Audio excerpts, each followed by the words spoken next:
فتجد بعد ذلك يخادع نفسه بأن يقول اكتشفت أن الفعل الفلاني ليس واجبا وأنني كنت متشددا وأن الفعل الفلاني ليس حراما وأنني كنت متشددا بتركي. Après cela, donc, tu trouves cette personne qui cherche à se leurrer, qui cherche à se tromper en disant « J'ai finalement découvert que tel acte n'est pas obligatoire, je faisais preuve d'exagération à l'époque. » Ou bien « Une telle pratique n'est pas interdite, j'étais dans l'extrémisme en la délaissant. » وتصير أحب الأبحاث إلى نفسه ما هو من هذا الضرب ولا يقف الأمر على هذا حتى تجده يظهر الندم والتألم على حياته السابقة وكأنه كان يفعل الفواحش. Donc c'est ce genre de recherche qu'elle finit par favoriser. C'est ce genre d'études que cette personne finit par aimer plus que tout.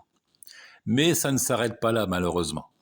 Cette personne va jusqu'à afficher le regret pour sa vie passée, comme si elle était dans la perversité, comme si à l'époque donc de cet attachement, de cette ferveur religieuse, comme si elle était dans le péché.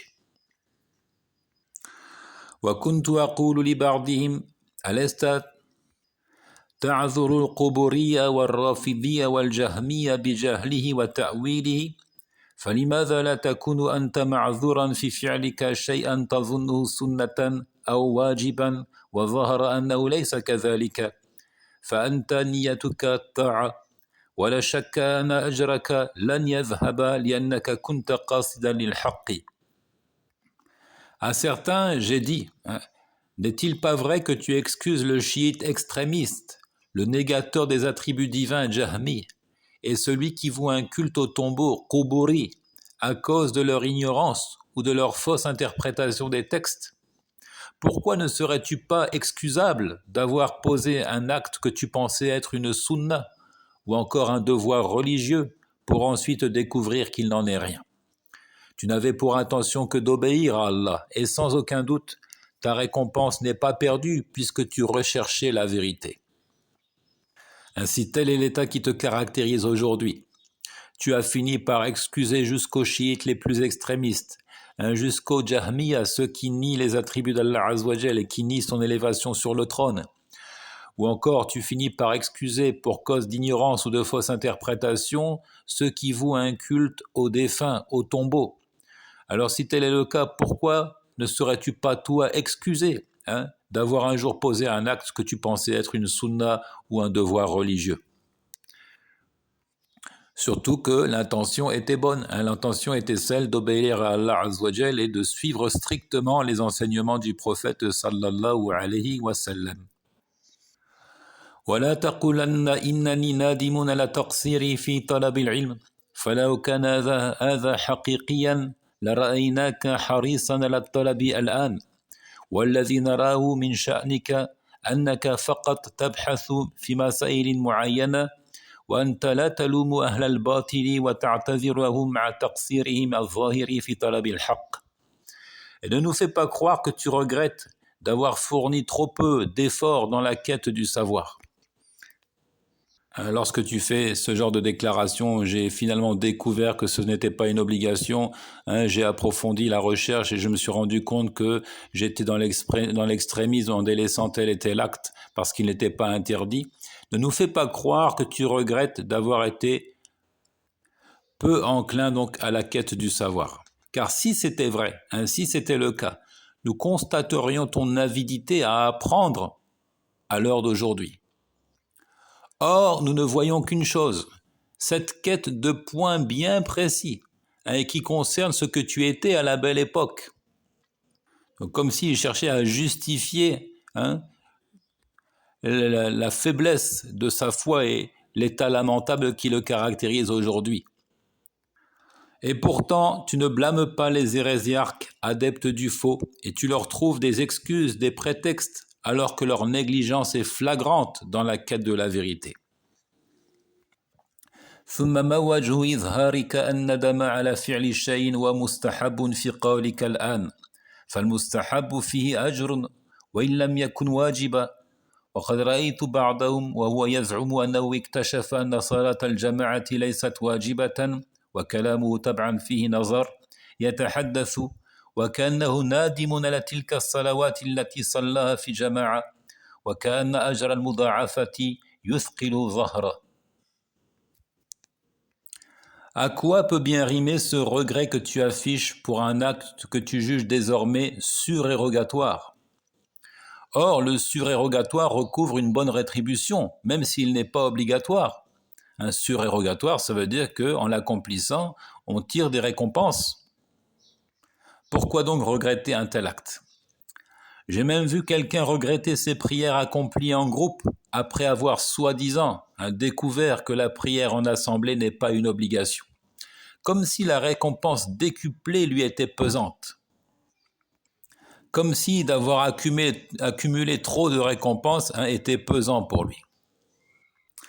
وأنت حتى لو تركت مباحا لاختلاف الناس في تحريمه فأنت مأجور باتفاق العلماء لأن هذا هو الورع فمن اتقى الشبهات فقد استبرأ لدينه وعرضه. Tu peux être rétribué jusqu'en délaissant un acte au caractère neutre, et ce selon le commun accord des ulamas, car ça relève de la piété. Et dans le fameux récit, celui qui se préserve des ambiguïtés aura sauvegardé sa religion et son honneur. وهذا كله إن جزلنا أن اكتشافاتك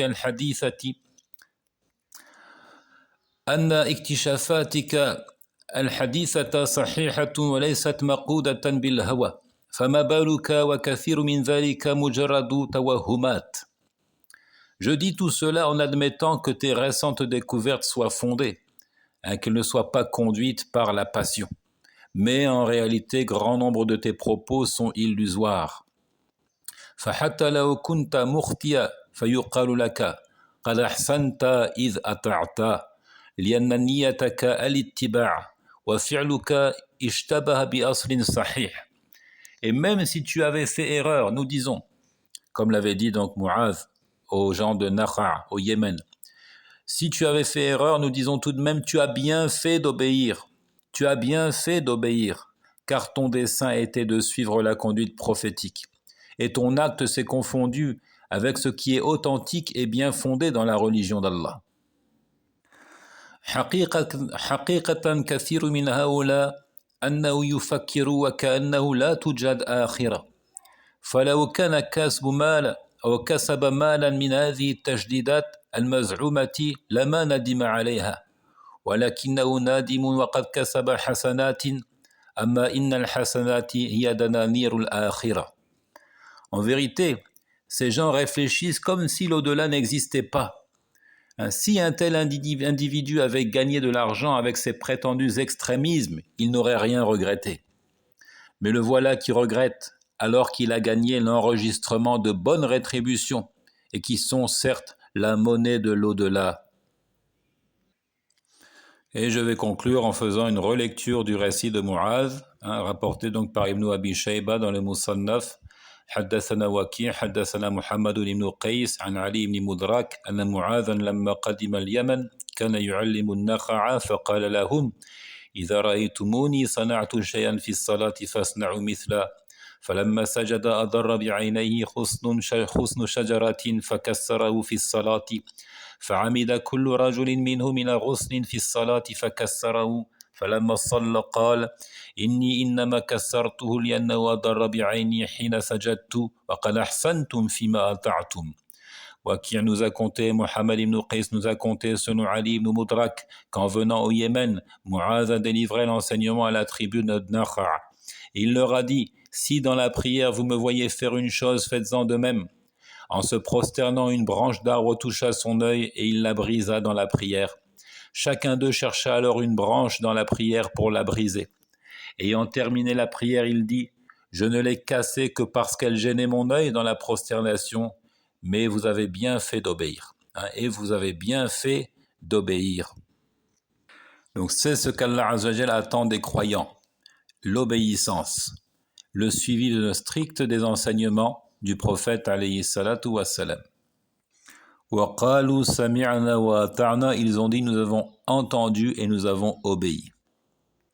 Donc ne cherchons pas à nous conforter dans un affaiblissement de la foi. Ne cherchons surtout pas à justifier quelque désobéissance sur la base de recherches douteuses qui mettraient en évidence que tel acte n'est pas obligatoire ou que tel autre n'est pas interdit, etc., etc. Qu'Allah guide nos cœurs, qu'Allah nous raffermisse sur sa religion, qu'il nous aide à jeûner et à prier ce mois du Ramadan avec foi et espoir de trouver la récompense. Comme le dit le prophète, alayhi salatu wassalam, Man sama Ramadan imanan wa ihtisaba ghufira lahu ma taqaddama min dhanbi. Wa fi riwaya, Man qama Ramadan imanan wa ihtisaba ghufira lahu ma taqaddama min dhanbi. Comme cela est venu du messager, celui qui jeûne le Ramadan avec foi et espoir de trouver la récompense, son péché passé est pardonné. Dans une version, celui qui se tient en dévotion, c'est-à-dire qui prie la nuit durant le mois du Ramadan avec foi et espoir de trouver la récompense, ses fautes passées sont pardonnées. Wallahu ta'ala a'lam wa sallallahu wa sallim ala nabiyyina Muhammad wa ala alihi wa sahbihi ajma'in.